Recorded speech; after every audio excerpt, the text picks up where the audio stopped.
Alors bonjour à tous, imaginez un fonds dédié aux petites et aux moyennes valeurs cotées sur Euronext et qui réalise une performance de 14,9% par an net de frais sur 20 ans, c'est-à-dire qu'un euro investi il y a 20 ans dans ce fonds aurait une valeur aujourd'hui de 17,7 euros, ce qui est une performance particulièrement extraordinaire au point de battre les indices de référence, au point de battre aussi tous les fonds de sa catégorie sur cette période de 20 ans et au point aussi de battre le SP500 dividende réinvesti. Alors ce fonds il existe et je vous propose ici l'interview de son gérant qui fait donc du stock picking. Alors dans cette interview, on va revenir sur sa philosophie d'investissement. Est-ce qu'il est plutôt croissance? Est-ce qu'il est plutôt value? Le nombre de lignes qu'il possède en portefeuille? Est-ce qu'il utilise de la macroéconomie? Est-ce qu'il utilise des screeners? Quels sont les éventuels conflits d'intérêts qui peuvent exister en bourse? Et on reviendra sur un exemple particulièrement croustillant. Et à la fin, il donnera quelques conseils pour les particuliers. Voilà, sur ce, je vous retrouve tout de suite de l'autre côté. À tout de suite.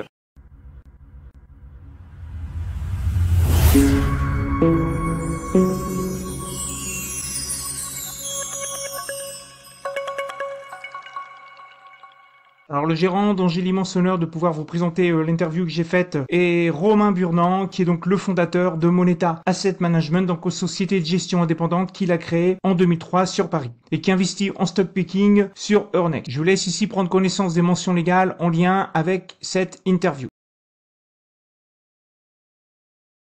Alors le fonds phare de Moneta, c'est celui-là, c'est celui qui s'appelle Moneta Micro-entreprise, qui a donc été créé en 2003 et on peut voir ici la surperformance donc de ce fonds par rapport aux indices de référence qui sont le CAC Small et le CAC Mid avec les dividendes réinvestis, donc ce qui fait que le fonds affiche une performance de 14,9% par an net de frais depuis 2003. À titre de comparaison, pour m'amuser, j'ai aussi ajouté une comparaison avec le SP500 dividendes réinvestis, même si c'est absolument pas du tout les mêmes actions qui sont mises dans le fonds Moneta Micro-entreprise que celles qui composent le SP500, mais vous voyez sur la période de 20 ans entre 2003 et 2023, vous voyez que le SP500 fait x8,2 tandis que Moneta Micro-entreprise fait x17,7, donc il fait largement mieux que le SP500. Bon, pour autant, on peut voir que depuis 2018, vous avez le SP500 qui bat à nouveau le fonds Moneta Micro-entreprise. Là maintenant, on va passer directement à l'interview. Bonjour Monsieur Burnand. Bonjour Philippe. Merci beaucoup d'accepter de passer de votre temps et de venir en fait apporter votre valeur au sein de ma communauté. Est-ce que vous pouvez revenir sur votre parcours, qui vous êtes, ce que vous faites, d'où vous venez, pourquoi avez-vous créé Moneta Asset Management Bon, alors moi je voulais d'abord vous dire que je suis très content d'être là parce que j'ai toujours eu la passion de l'investissement et chaque fois je vois des gens qui ont cette passion, ça me rappelle quand j'étais effectivement jeune. J'ai cette passion très jeune, j'avais 14-15 ans. C'était un monde qui était le monde d'avant, hein. Il n'y avait pas d'internet, il y avait très peu d'informations et cette passion, mes parents étaient professeurs d'histoire, si vous voulez, c'est une passion un peu bizarre hein, dans ma famille. J'ai appris sur le terrain. Quand j'étais au lycée, j'allais au hall de la presse à Nancy, je lisais les feuilles de chou financières de l'époque, enfin il y a toujours investir, mais il y avait la dette financière, il y avait le revenu déjà, puis il y avait d'autres choses qui ont disparu depuis. Et j'ai appris la lecture rapide en faisant ces lectures-là, mais j'y comprenais pas grand-chose, parce que bien sûr j'étais au lycée, on me parlait de plein de choses, mais pas d'entreprise, et j'avais cette soif de connaître que j'ai gardée. Et du coup, j'ai plutôt fait une école de commerce, j'ai fait l'ESSEC. À l'ESSEC, j'ai fait ça pour justement pour mieux comprendre la bourse. Du coup, j'ai créé un club d'investissement. Je l'ai créé en 1980. Vous voyez, c'était il y a donc un certain temps, juste avant l'élection de François Mitterrand à la présidence de la République. Donc, vous aviez un socialiste président de la République, des communistes qui étaient devenus ministres, des nationalisations. Donc, on prenait notre jouet. Mais tout a changé très vite, parce que après les nationalisations, il y a eu la libération des marchés financiers. C'était Éric Grosbois, ça, je crois que c'était en 84. Il y avait Jean-Charles Maroui qui était à la manœuvre à l'époque. Après, vous avez donc cette libération. Vous avez eu les privatisations. Là, c'était plus le gouvernement, c'était baladure. Et donc, vous avez eu le marché, finalement, s'est développé à partir de ce point très bas. Et donc, on a connu toutes les périodes. Donc, du coup, problème d'investissement, les gens étaient complètement tristes quand il y a eu les nationalisations. Moi, j'étais plutôt serein en disant, de toute façon, on n'a pas misé beaucoup. Et finalement, c'était le moment où il fallait avoir le plus d'espérance. Alors j'ouvre ici une parenthèse pour revenir sur cette partie de l'élection de François Mitterrand à la présidence de la République française. J'avais fait une vidéo sur ce sujet que j'avais appelé le crack oublié, donc je vous mets ici le lien pour ceux qui veulent la revoir. Donc pourquoi le crack oublié? Puisque c'est quelque chose qui est pas très connu et ça se résume en ce graphe. On peut voir ici le CAC 40 reconstitué par David Lebris, donc que je détaille dans cette vidéo sur le crack oublié. en point 1, ce qu'on peut voir ici, c'est l'arrivée de François Mitterrand avec ici un krach violent qui fait à peu près moins 30% en un mois et on arrive à un point bas à peu près à l'été 1981. Donc comme l'a dit Monsieur Burnand, avec des nationalisations, des communistes au gouvernement, etc. Et là arrive par la suite l'un des rallyes haussiers les plus surprenants de l'histoire et des plus violents aussi, puisqu'on arrive avec des cours qui vont faire x5 en 6 ans, qui correspond à une composition de 30% par an et qui fait suite, comme l'a dit aussi Monsieur Burnand, à une décennie où les marchés financiers avaient trop rien fait, avaient fait plutôt du surplace, cumulé avec une inflation qui était à l'époque dans les années 70. Et on se retrouve avec des professionnels de la gestion qui avaient plutôt le moral dans les chaussettes quand arrivent effectivement des communistes au gouvernement avec l'arrivée de François Mitterrand. Bon voilà, donc je referme cette parenthèse. J'ai voulu travailler chez une société de bourse, mais j'ai trouvé que des gens qui étaient pessimistes, âgés, pas modernes, à l'époque. C'était les gens qui avaient résisté à des années de marché baissier. Donc c'était vraiment ça m'a pas paru attrayant. Donc j'ai commencé ma carrière dans un cabinet d'audit et c'était très bien parce que c'était un cabinet bien géré. Mais c'est vrai qu'il y a eu le krach de 1987. Je me suis dit, je suis bien dans le cabinet, c'est intéressant, mais il se passe des choses en bourse. Ça a rené ma passion pour la bourse. Et donc c'est le marché baissier qui m'a attiré. Et donc début 88, j'ai trouvé un poste d'analyste financier et je suis resté analyste financier pendant 15 ans. Donc j'étais d'abord à Paris, notamment chez Scholl+Dupont, qui était une très bonne école. Et puis après, je suis parti à Londres, chez Paribas, puis chez JP Morgan. Donc 15 ans d'analyste où j'étais vraiment analyste financier. J'écrivais des rapports pour les gérants. Et surtout, j'allais rencontrer les gérants pour leur dire, voilà, j'étais spécialiste des banques. J'aimais bien la finance, donc finalement, je me suis dit, je vais suivre les banques. Et c'était un secteur qui est difficile, qui est compliqué, il est resté, encore devenu davantage qu'à l'époque. C'est un secteur où il se passait beaucoup de choses. Et c'était des grosses capitalisations boursières, il y avait beaucoup de concurrence, il fallait se démarquer, il fallait trouver des nouvelles idées, des nouvelles sources d'information. Et j'ai fait ça, j'ai bien réussi, j'ai été reconnu comme bon analyste. Vous aviez eu beaucoup de prix à l'époque comme étant le meilleur analyste, dans les meilleurs analystes sur la place de Paris, quoi. Voilà, sur le secteur bancaire. Donc c'est vrai que c'était un métier confortable parce que plus vous êtes spécialiste, plus vous accumulez des informations, plus les gens veulent vous parler, les partenaires des banques et bien sûr les investisseurs, donc plus vous accumulez d'informations de vue et plus vous avez, si vous voulez, une situation intéressante, mais c'est une situation très prenante. On est à quelle année là? Ça c'est toutes les années 90 jusqu'à 2003. 2003, je crée Moneta parce que je me dis, OK, le métier d'analyste, c'est très bien. J'ai bien gagné ma vie. J'ai quand même toujours une passion pour l'investissement. Et finalement, au lieu de rédiger des rapports et de conseiller les gérants, je vais prendre des décisions moi-même. Ce sera plus rapide. Parce que ce que j'aimais bien, et j'ai compris, si vous voulez, j'étais content de faire du marketing. J'étais content de rédiger. J'aimais bien rédiger. Vous voyez, de trouver des titres, des phrases d'accroche. Mais là où vraiment j'ai mon goût, j'ai compris, mon goût c'était dans la recherche. Et c'est vrai qu'en recherche sur les banques, c'est des choses compliquées, c'est des banques globales. Et j'avais envie de chercher des petites valeurs, parce que j'avais toujours eu finalement des petites valeurs en portefeuille. Pour moi, c'était une préfète. La création de Moneta, à l'époque, on a créé ça à 3. Il y avait un collègue gérant, moi j'étais analyste, tu étais gérant, et on a tous les deux lancé notre propre fonds. On avait une personne qui était pour toutes les questions administratives, réglementaires et autres, qui est toujours chez nous aujourd'hui. Donc on était 3, voilà. Donc on a commencé comme ça à l'économie. Et puis finalement, ma pré-retraite s'est transformée vite. J'ai été pris par la passion. J'ai commencé à lancer le fonds Moneta micro-entreprise. J'ai vu que il y avait de la compétition, fallait se battre pour faire de la performance. Je me suis battu. Finalement, je me suis mobilisé et j'ai travaillé plus qu'avant, mais uniquement que de la recherche sur des sociétés. Donc le matin, j'allais à des réunions, l'après-midi, je faisais mes modèles, puis le lendemain matin, je passais éventuellement des ordres sur les valeurs. Ok. Donc en 2003, vous créez Moneta et donc arrive le fonds qui en fait existe toujours, mais j'ai vu qu'il était fermé. Donc votre fameux fonds qui est pas très connu probablement parce qu'il est fermé, mais en fait c'est un fonds qui existe depuis 2003 et qui fait une performance nette de frais de 14,9% par an, donc depuis plus de 20 ans, quoi. Ok, donc ça c'est votre fameux fonds micro-entreprise. Donc c'est celui-là, c'est le premier que vous avez créé en 2003, c'est bien ça, au moment de la création. Voilà, au moment de la création de Moneta, je l'ai appelé Moneta micro-entreprise. Moneta, c'est pour dire, c'est un nom classique. C'est le nom d'une déesse, romaine, près de le temple de la monnaie. Et c'est pour dire qu'on n'a rien inventé chez Moneta. Enfin, après, on verra ce qu'on a inventé quand même. On faisait quelque chose de classique, pas quelque chose. Micro, parce que je voulais dire qu'on investissait dans des petites valeurs. Et comme les gens me connaissaient comme analyste bancaire, c'était des très grandes valeurs, bien insisté sur le fait qu'elles étaient petites. Et puis entreprise, parce qu'on voulait investir dans des entreprises, comprendre des entreprises. Alors, on n'investit pas dans des titres, dans des indices, c'est des entreprises qui nous concernent.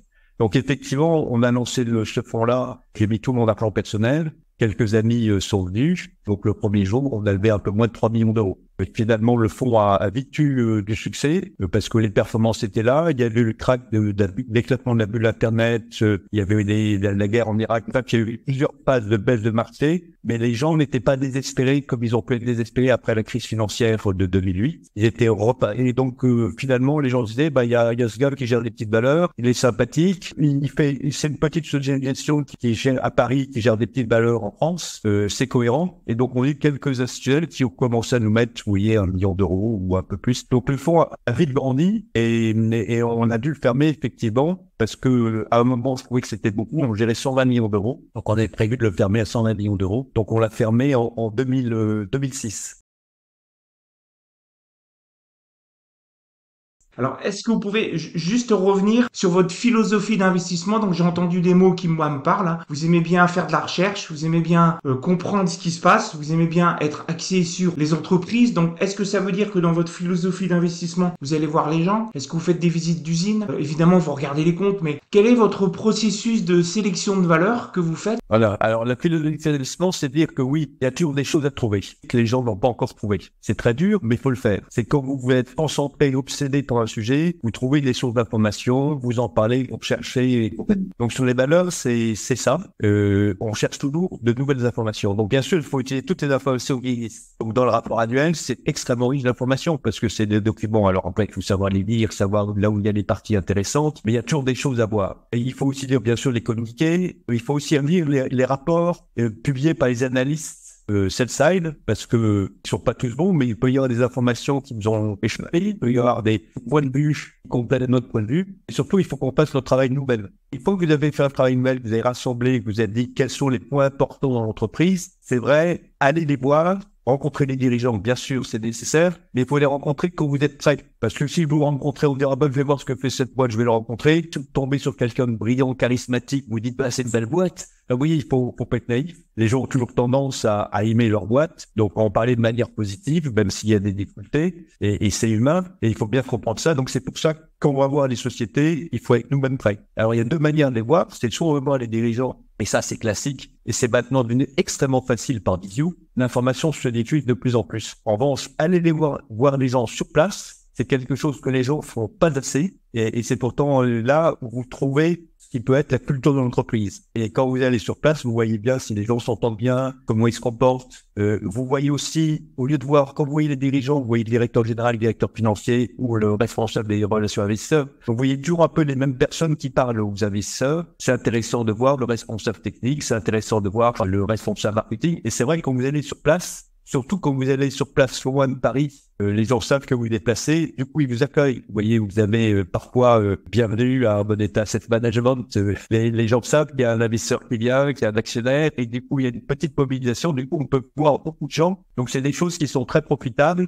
Il faut bien sûr faire du travail amont pour savoir ce qu'on y trouve, mais on trouve des choses, ça complète bien la ligne d'ensemble, et ça nous permet de savoir quel point continuer à creuser à l'avenir. Et ça permet aussi de créer des liens avec les sociétés, liens de confiance. Les gens aiment bien venir nous voir, mais surtout ils sont flattés qu'on va les voir. On voit des gens que en général les investisseurs ne voient pas. Ok, donc vous êtes bien ancré sur le terrain, vous aimez bien comprendre les choses. Alors des comptes jusqu'au terrain et aller voir les gens.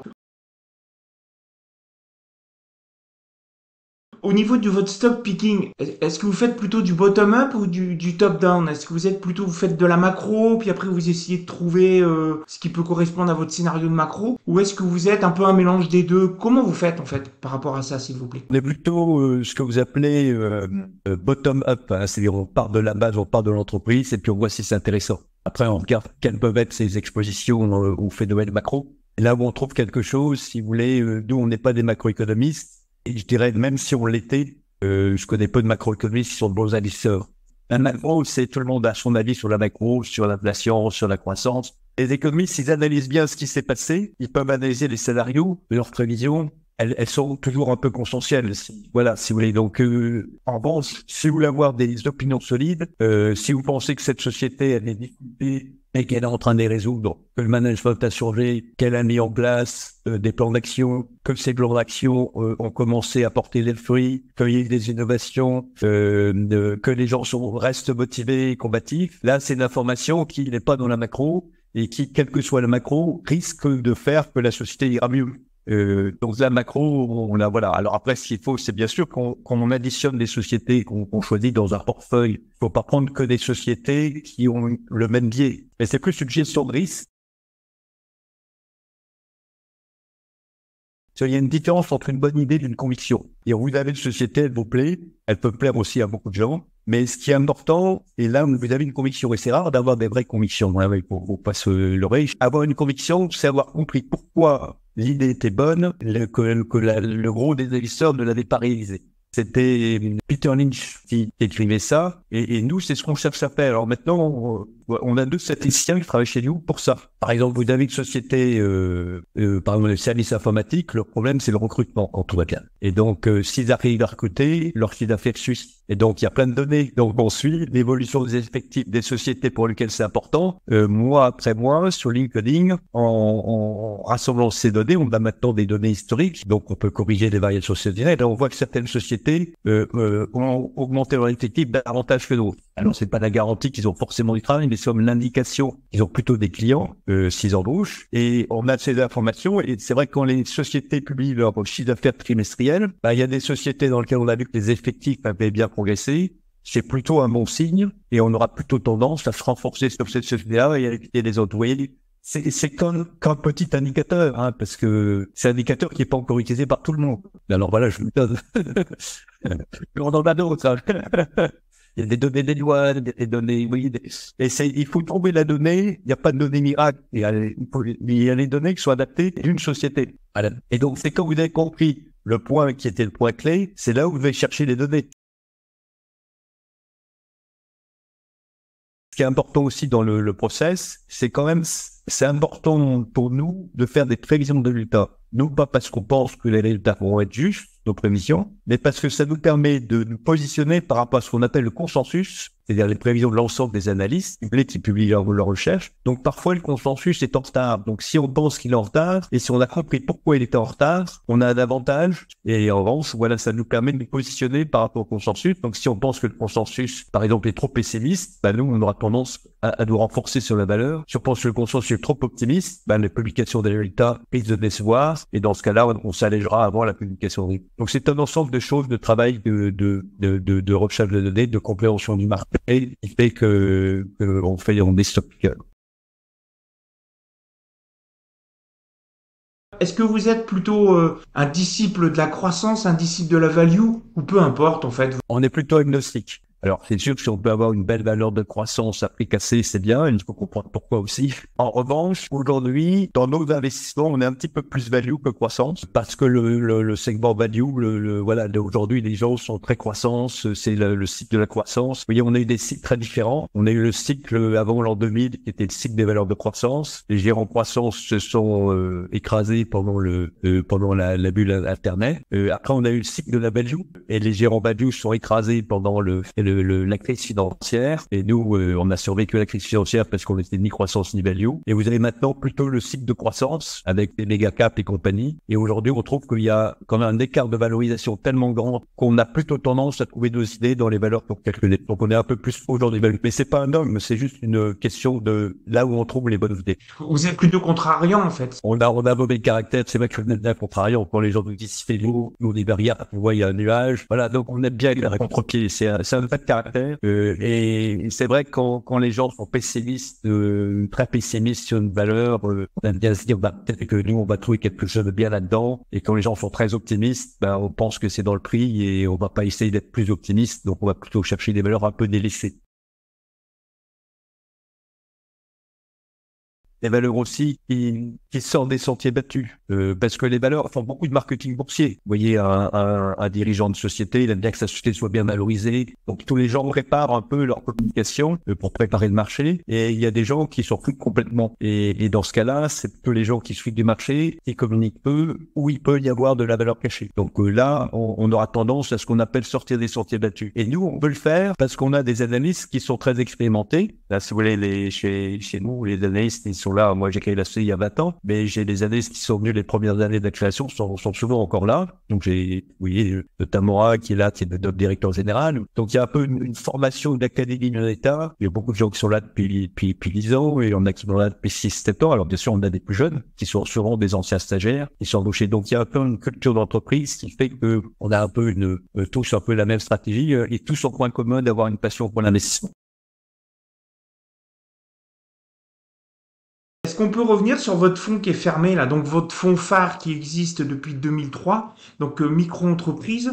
Donc, est-ce que vous pouvez nous dire les avantages du fonds fermé? En fait, pourquoi vous l'avez fermé? Alors, vous l'avez ouvert en 2003. Alors, pourquoi vous l'avez fermé? Puis, quand il est fermé? Puis, est-ce qu'un jour vous allez le rouvrir, s'il vous plaît? Donc, c'est quand même un fonds, je répète, hein, qui fait pas loin de 15% par an. Donc, en actualisé depuis 2003, quoi. Hein, donc, qui surperforme très largement votre indice. Vous pouvez revenir donc sur les avantages là, du fonds fermé, s'il vous plaît? Oui, alors c'est vrai que le fonds micro-entreprise, c'est un fonds c'est le meilleur fonds sur sa période. De loin, par rapport à tous les gens qui font des small cap en France, c'est clairement le meilleur fonds sur les 20 ans, et on en est très fiers. Alors c'est pour ça qu'on l'a fermé, pour pas qu'il devienne trop gros. Donc on l'a fermé à 120 millions d'euros. Après la crise financière, il y a eu des retraits et on l'a réouvert. Il est refermé en 2009 et depuis il n'a jamais rouvert. Mais il fait quand même 450 millions d'euros dans le cours, tout simplement parce que les intérêts sont composés. Alors il y a eu bien sûr des prêts, mais malgré ça, on l'a fermé à 120 millions et dans le fonds monétaire micro-entreprise, il est fermé aux souscriptions. En revanche, les gens qui ont souscrit peuvent toujours partir. Et si vous aviez une crise, nos porteurs pourraient vouloir faire des plus-values, dégager des plus-values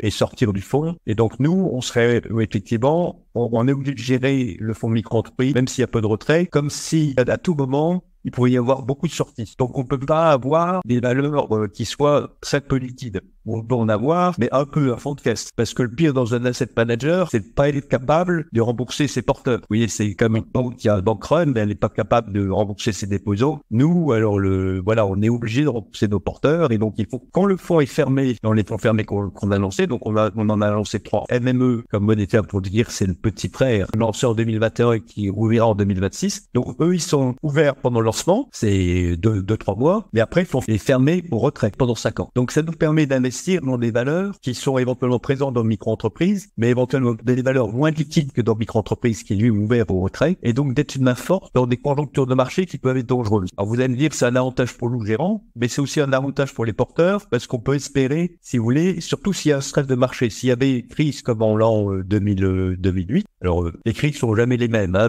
mais si il y aurait une chute des petites valeurs, il y aurait des vendeurs forcés. Nous, on serait pas un vendeur forcé. On a gardé dans ces fonds-là des sociétés plus liquides. Et donc, on pourrait être à certains moments très largement investi à 80%, dont il y avoir très peu liquide, dont les gens se débarrassent. Donc là, on ferait pour nos porteurs une excellente appel. Et donc ça, c'est l'avantage pour la gestion, donc qui se traduit éventuellement par des performances qui on peut espérer supérieures aux performances des fonds ouverts. Alors, il n'y a pas de garantie, bien sûr. Et le deuxième avantage, c'est pour les souscripteurs. Les investisseurs, on est tous pareils. C'est-à-dire quand le marché monte, on a envie d'acheter. Quand le marché baisse, alors après, il y a des gens contrariants, hein, mais ils sont minoritaires, les gens contrariants. Il y a plutôt des gens moutonniers. Les gens qui vous écoutent sont peut-être plus largement contrariants que moutonniers. C'est pour ça qu'ils travaillent à la Finance Academy.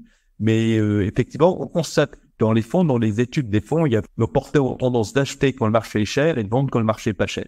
Au début, les gens se disent, OK, il baisse, je vais acheter. Et s'il continue à baisser, ils finissent peut-être parfois par être dégoûtés et par vendre de désespoir. Fermez au retrait. Vous évitez à nos clients la liberté de faire l'erreur de sortir comme un compagnon. Dans la finance, il y a beaucoup de conflits d'intérêts. Les banques d'affaires, les experts qu'on dit indépendants, travaillent pour les sociétés qui leur donnent de l'argent, pas pour les investisseurs. Et donc, par exemple, quand vous avez une société qui veut sortir de bourse, elle fait faire un rapport pour un expert dit indépendant qui justifie la valorisation que la société veut proposer, plus ou moins raisonnablement, voilà. Et souvent, une société qui veut sortir de bourse, elle offre un prix qui commence à être un prix bas. Le particulier reçoit une lettre en disant, ben voilà, vous avez une offre, vos titres cotés 50, vous avez une offre à 60, qu'est-ce que vous désirez faire? Beaucoup de particuliers, puisque ma banque me dit que j'ai une offre à 60, c'est que voilà, ils apportent. Et donc, il y a toujours des gens qui apportent à des prix qui peuvent être des prix très bas. Et souvent, il nous arrive d'acheter nous-mêmes parce qu'on a compris que le prix était trop bas. La famille achetait parce qu'elle avait de bonnes raisons d'acheter parce qu'elle connaît bien son business. Parfois, c'est des gens qui ont arrêté de communiquer quelques temps avant, qui ont fait des communiqués plutôt un peu prudents. Et donc, vous voyez, les banques qui sont présentatrices de l'opération, les experts indépendants et le conseil de surveillance, parfois le conseil de surveillance, il dit, oui, nous recommandons l'offre pour ceux qui voudraient avoir de la liquidité. Et c'est comme Nicolette de Lille, on a une valeur qui est pas très liquide, c'est pas parce qu'on veut de la liquidité. Et donc nous, chez Moneta, on est très indépendant d'esprit, on connaît très bien le jeu des acteurs de la finance, et là, le fait d'avoir un fonds fermé, ça nous permet d'accumuler des valeurs liquides, notamment dans ces cas. On a beaucoup d'opérations qu'on a faites ces dernières années, où on a eu un deuxième tour ou un troisième tour beaucoup plus avantageux que le premier. Et donc ça, si vous êtes premièrement donc libre de toute pression, ce qui est notre cas, et si vous avez la capacité de comprendre et de bien connaître l'entreprise, vous avez votre opinion propre et pas seulement l'opinion des banquiers ou des gens qui disent du coup les analystes c'est ça, ils disent bah, j'arrête de suivre la valeur parce que ce sont les plus liquides et compagnie. Nous, on a fait une opération importante, c'est ça qui nous a ouvert les yeux. C'était en 2006, c'était Buffalo Grill qui sortait de la bourse. Ouais, je connais. J'étais avec vous avec, je sais parce il y avait l'histoire du foncier, etc. Mais je me souviens, c'était après la vache folle. Ouais, mais je faisais la bourse, moi, déjà. J'étais avec vous et j'ai participé, je vous ai suivi, en fait. Et on a fait beaucoup. Ah voilà, c'est typique. Nous, on avait Buffalo Grill, c'est une société, on connaissait très bien, on la connaissait de 3 ans. Elle avait, comme vous dites, des sujets de vache folle, mais bon, ça, c'était pas leur faute. Elle avait aussi des sujets de gens mécontents. Enfin, bref, il y avait des sujets, bref, le titre était bas, ça nous paraissait très bas. Et il y a une offre à 20 €, alors que le titre devait être à 16. Et comme vous dites, il y a une offre qui était faite par le fondateur qui était un actionnaire, qui apportait ses titres aux holdings de reprise avec le fonds Colonie Capital qui était spécialiste de l'immobilier. Et donc, l'expert indépendant, qui était un expert connu, c'était cabinet Ricol Lasteri, lui, il disait, j'ai pas valorisé l'immobilier parce que l'immobilier, c'est un immobilier d'exploitation et donc on peut pas lui donner de valeur. Alors que justement, le fonds qui rachetait, c'était un fonds à 2000 ans d'immobilière. C'était un peu curieux comme réflexion. Et donc, nous, on a pointé du doigt ça à l'AMF et l'AMF, après longue bataille, pour être franc, a accepté l'offre à 20 €, mais a refusé le retrait de cote à 20 €. Et l'AMF a pris une bonne décision. Il s'est trouvé, comme vous le savez, que quelques mois après, Buffalo Grill vend son immobilier et du coup,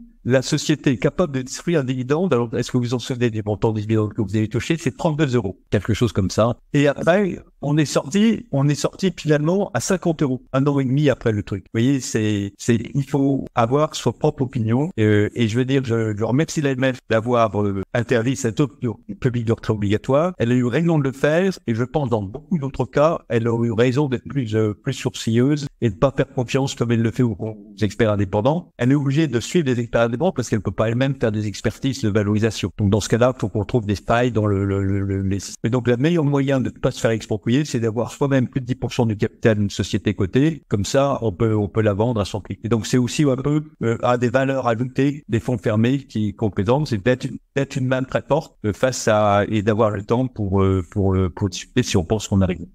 Alors pour illustrer cette histoire de Buffalo Grill, je me suis replongé dans mes archives et je vous propose ici le graphe avec les dates clés qu'a évoqué Monsieur Burnand. Donc on est bien sur la société Buffalo Grill qui est donc une société de restauration en fait qui propose de la viande grillée à ses clients. Donc vous avez ici en point notable la fameuse crise de la vache folle que j'ai mis ici en 0. Donc là on est dans les années à peu près 2003 et là vous avez un crack très violent sur le titre puisque on passe à peu près de 15 € à quelque chose comme 6-7 € en quelques jours. Et donc vous avez le point 1 qui est la fameuse OPA organisée donc par le fondateur de Buffalo Grill qui à l'époque s'appelait Monsieur Picard, qui propose de sortir son titre de la cote, aidé par le fonds Colonie Capital, qui est donc un fonds à dominance en fait immobilier, et qui propose de sortir tout ça à 20 €. Donc comme l'a dit Monsieur Burnand, enfin quand l'AMF refuse l'offre publique de retrait obligatoire, puisqu'il y a notamment des activistes qui expliquent que le foncier qui n'est pas valorisé parce que c'est du foncier d'exploitation devrait être valorisé à la vraie valeur. Et donc vous vous retrouvez avec un titre qui continue à vivre, je dirais, sa vie en bourse à la suite de l'OPA. Et vous avez un deuxième point notable qui est donc ici le point 2, avec la fameuse annonce qui a été faite par la société Buffalo Grill et qui annonce être en négociation avec Clépierre pour vendre les 128 magasins qu'elle possède en propre pour 300 millions d'euros. Et donc là, vous avez à ce moment-là le titre qui monte comme ça sur des fonds de spéculation de effectivement 20 euros, c'était pas le bon prix, on va peut-être avoir un dividende exceptionnel, etc. Et donc vous vous retrouvez effectivement ici début 2007. On est donc ici. Vous avez le dividende exceptionnel qui est donc annoncé, qui est à hauteur à peu près de 17 euros. Vous avez donc ici des gens qui courent après le dividende. Et donc le titre s'envole pour aller titiller les 55 euros ici. Et au final, vous avez effectivement une offre publique de retrait qui sera suivie d'un retrait obligatoire qui se fait à 32 euros ici quelques temps après. Et donc si on cumule les 32 euros plus à peu près les 17 euros de dividende plus les 1 euro de dividende payé d'ici là, on arrive bien à une sortie de cote à 50 euros comme l'a annoncé M. Burnand pour un projet initial fin 2005 qui était à 20 euros. Donc voilà effectivement un résumé succinct de cette histoire particulièrement croustillante à l'époque. Est-ce que vous êtes au niveau de l'allocation du cash? Est-ce que vous êtes tout le temps investi? Parce que avoir un peu de cash, vous savez le truc, hein, timer le marché, c'est compliqué, machin, voilà. Je garde toujours un peu de cash parce que je préfère avoir du cash pour si jamais j'ai une très bonne idée, il y a quelque chose qui se passe, il faut vraiment acheter rapidement, ce qui est complètement idiot parce que je rate toujours de timer le marché. Donc soit j'ai du cash quand le marché est bas et j'ai pas de cash quand le marché est aussi. Du cash, c'est à hauteur de combien? Parce qu'on peut très bien avoir du cash, mais si on a 5%, 7%. Oui, voilà. Il m'est arrivé, s'il est au plus bas de la crise financière, j'ai eu 20% de cash. Ça n'a pas empêché de bien performer. Mais à cette époque, les gens étaient tellement anxieux qu'ils ne demandaient pas ce que vous aviez dans le portefeuille, ils vous demandaient quel est le cash que vous avez. Oui, il y a des... Attends, personne ne vous demande quel est le cash que vous avez dans les fonds. À certaines époques, on a plein de modes. Et on les oublie très vite. À certains moments, les gens vous demandaient pas quel est votre cash, vous demandez juste après quelle est votre exposition au pays émergent. En ce moment, on vous demande quelle est votre exposition à l'intelligence artificielle. À certains moments, on va vous demander quelle est l'exposition au BRIC, Brésil, Russie, Inde, Chine. Donc il y a toujours des modes. Nous, on aime bien être un peu en dehors des modes.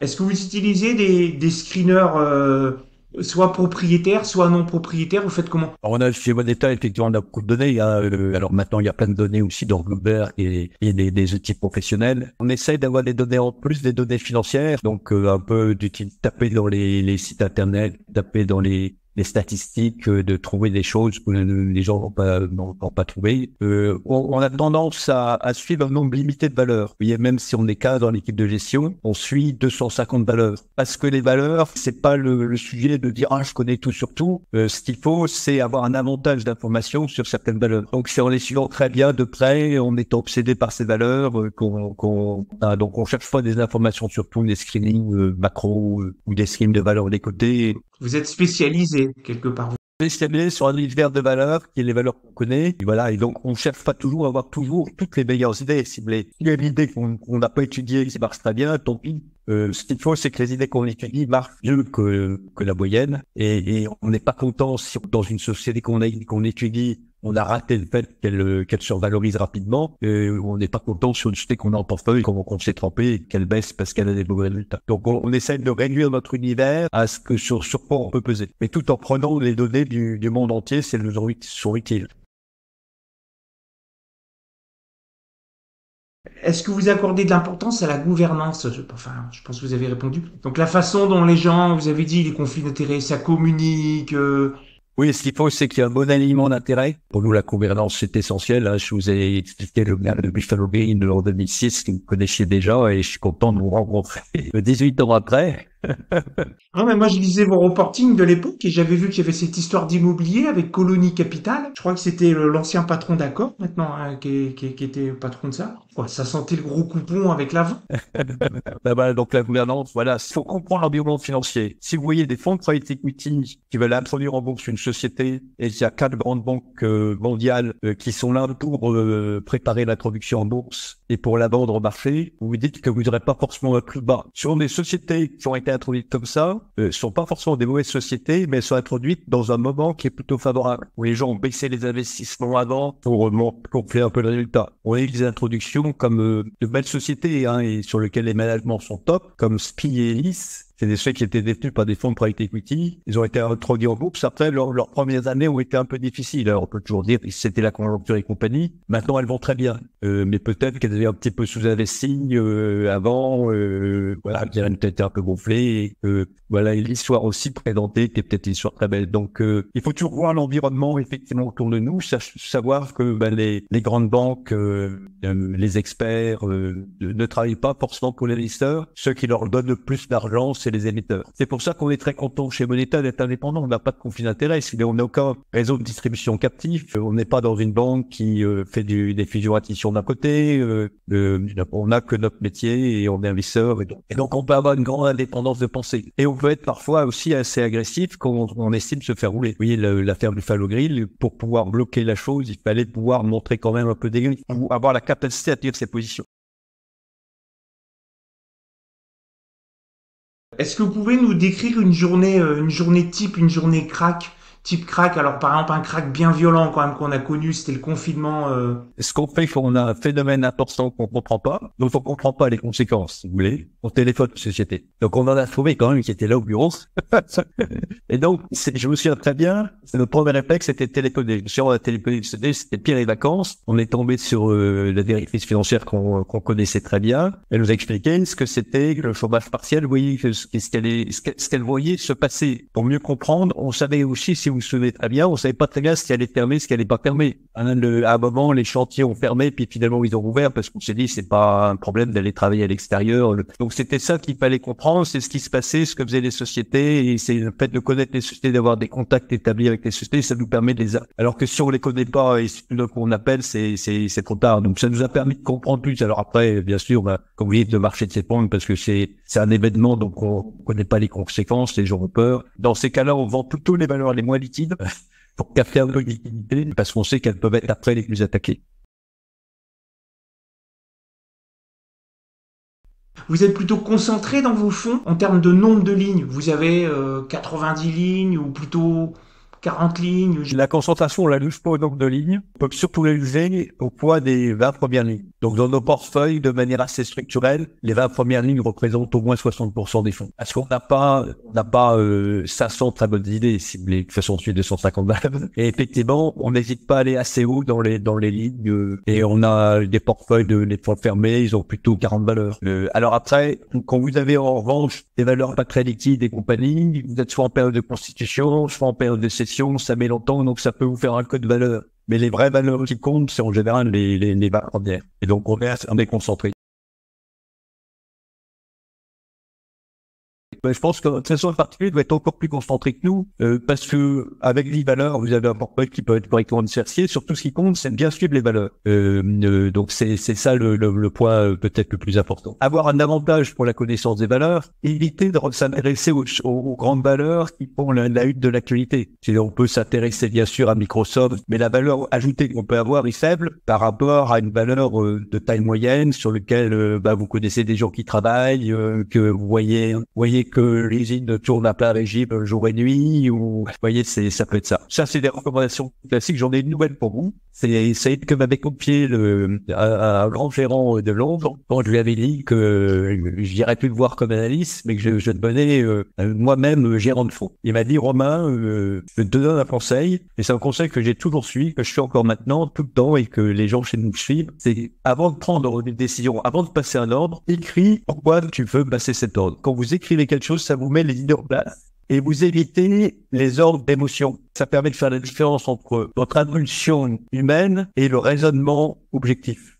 Et donc, il m'arrive, moi, de dire, tiens, j'ai envie de vendre cette valeur, et puis j'écris, et puis non, finalement, je n'ai pas d'argument, je la garde. Faut réussir à rester objectif, pas avoir un appât du gain trop accentué, pas souffrir d'une perte et vendre trop tôt si on pense que la réalité fondamentale reste bonne. Je vous remercie vraiment beaucoup d'avoir accordé du temps donc à mes abonnés. Donc pour tous ceux qui voudront vous découvrir, là je mettrai les liens dans la barre de description vers votre site, vers vos fonds, avec tous ceux qui vont ouvrir là, puisque vous avez des campagnes d'ouverture de vos fonds fermés, vous ouvrez les souscriptions. Je vais mettre tout ça en dessous. Et puis, je vous remercie encore beaucoup. Ah, merci à vous et bonjour à tous vos abonnés. Et vive les passionnés de l'investissement en action. Ils sont pas si nombreux dans notre pays. Et si un jour vous voulez organiser une visite de Moneta, on vous invite. Ah, ben super. Eh ben, je note. Ben, merci beaucoup, Monsieur Bernard. Je vous remercie. À bientôt, Clélie. Il me reste à vous remercier pour être resté jusqu'au bout. Pour tous ceux qui veulent en savoir plus sur Moneta Asset Management, je vous mets le lien du site Moneta sous cette vidéo.